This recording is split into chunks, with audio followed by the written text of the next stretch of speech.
8 तारीख को 8 जून को इस्लामाबाद में जलसे की इजाज़त मिल गई है। हम चाहते थे कि वो F9 पार्क में हो, लेकिन उन्हें हमें रवात में इजाज़त दी है। हम इसको या तो चैलेंज करेंगे जगह के लिए, लेकिन हम इंशाअल्लाह 8 जून को जलसा करेंगे। उसके लिए पूरी कौम को मैं कहता हूँ तैयार रहे और भरपूर जलसा होना चाहिए। कोर्ट प्रोसीडिंग्स थी, लेकिन हमें अंदर ले जाया गया, लेकिन हमें डिप्टी सुपरिटेंडेंट के कमरे में बिठा दिया गया और हमें खान साहब से आज मिलने की इजाज़त नहीं दी गई और किसी भी कोर्ट प्रोसीडिंग्स में हमें पार्टिसिपेट करने की इजाज़त नहीं दी गई। कोर्ट प्रोसीडिंग्स थी, लेकिन हमें अंदर ले जाया गया, लेकिन हमें डिप्टी सुपरिटेंडेंट के कमरे में बिठा दिया गया और हमें खान साहब से आज मिलने की इजाज़त नहीं दी गई और किसी भी कोर्ट प्रोसीडिंग्स में हमें पार्टिसिपेट करने की इजाज़त नहीं दी गई। इसके बावजूद कि मेरा वहाँ वकालतनामा है इस केस के अंदर, मैं बग़ैर किसी हिंड्रेंस के वहाँ जा सकता हूँ, लेकिन जिस तरह की हिंड्रेंसेस क्रिएट की गई वो सब आपके सामने हैं। और इस हवाले से भी मैं समझता हूँ कि ये बड़ा तौहीन आमेज़ सलूक है सहाफ़ियों और वकला के साथ। आपने देखा है 1.5 किलोमीटर दूर हम लोगों को यहाँ उतारा जाता है, 1.5 किलोमीटर दूर हम जाते हैं और वहाँ से फिर हमें वापस आना पड़ता है इस शदीद गर्मी में। आप लोगों के साथ और हमारे साथ ये जो तौहीन आमेज़ सलूक है पंजाब पुलिस का, इसका दोष मैं मरियम नवाज़ को देता हूँ। वो जानबूझ के ये कर रही है ताकि हमारे लोगों की, वकीलों की और सहाफ़ियों की तज़हीक हो सके। इस पे हम भरपूर एहतजाज करते हैं बतौर वकील भी और सहाफ़ियों के लिए भी, और ये नहीं होना चाहिए। देखें, बहुत सारी बातें हमारे दोस्तों ने कर दी, लेकिन 1-2 बातें मैं करूँगा।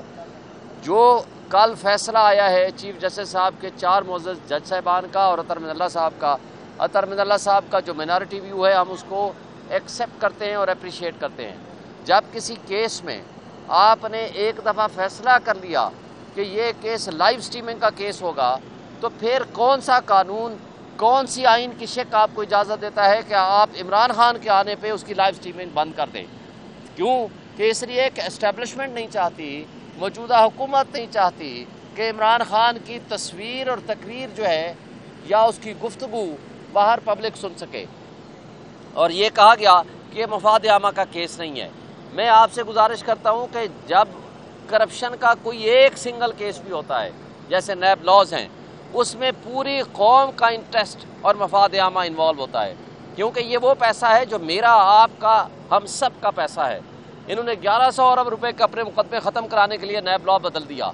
फिर इनकी बेईमानी आप देखें कि पिछले साल ये इस बात को 2 साल पहले इस बात को एप्रिसिएशन मांगते थे कि हमने 90 दिन से 15 दिन कर दिया रिमांड का टाइम, लेकिन पिछले साल इन्होंने एक ऑर्डिनेंस के ज़रिए इसको 30 दिन किया और अब ऑर्डिनेंस के ज़रिए उसको 40 दिन कर लिया। और ऑर्डिनेंस कितने अरसे के लिए होता है आपको पता है? 4 महीने के लिए। मकसद क्या है?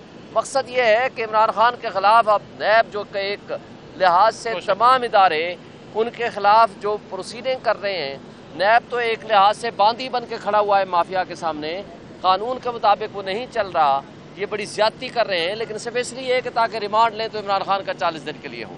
सिर्फ इस मकसद के लिए, लॉ को फ्रस्ट्रेट करने के लिए, आइन को फ्रस्ट्रेट करने के लिए एक पर्सन स्पेसिफिक लॉ बनाया गया है कि जो कि इलीगल, अनलॉफुल एंड अनकॉन्स्टिट्यूशनल है। और हम सोच रहे हैं कि हम उसको इंशाल्लाह चैलेंज करेंगे।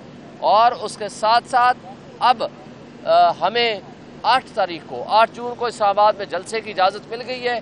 हम चाहते थे कि वो F9 पार्क में हो, लेकिन उन्हें हमें रवात में इजाज़त दी है। हम इसको या तो चैलेंज करेंगे जगह के लिए, लेकिन हम इंशाल्लाह 8 जून को जलसा करेंगे। उसके लिए पूरी कौम को मैं कहता हूँ तैयार रहे और भरपूर जलसा होना चाहिए। और उसके साथ साथ जिस अंदाज से हमारा दफ्तर सील किया गया, उस हवाले से भी आज तारीख लगी थी, अब वो मंडे को चली गई है। हमें उम्मीद है कि जो मौजूदा पॉलिटिकल विक्टिमाइजेशन जारी है और ये कठपुतली जो हमारे ऊपर मुसल्लत किए गए हैं एस्टेब्लिशमेंट की तरफ से, इंशाल्लाह ये अपने अज़ाइम में नाकाम होंगे और PTI इंशाल्लाह जीतेगी। शुक्रिया।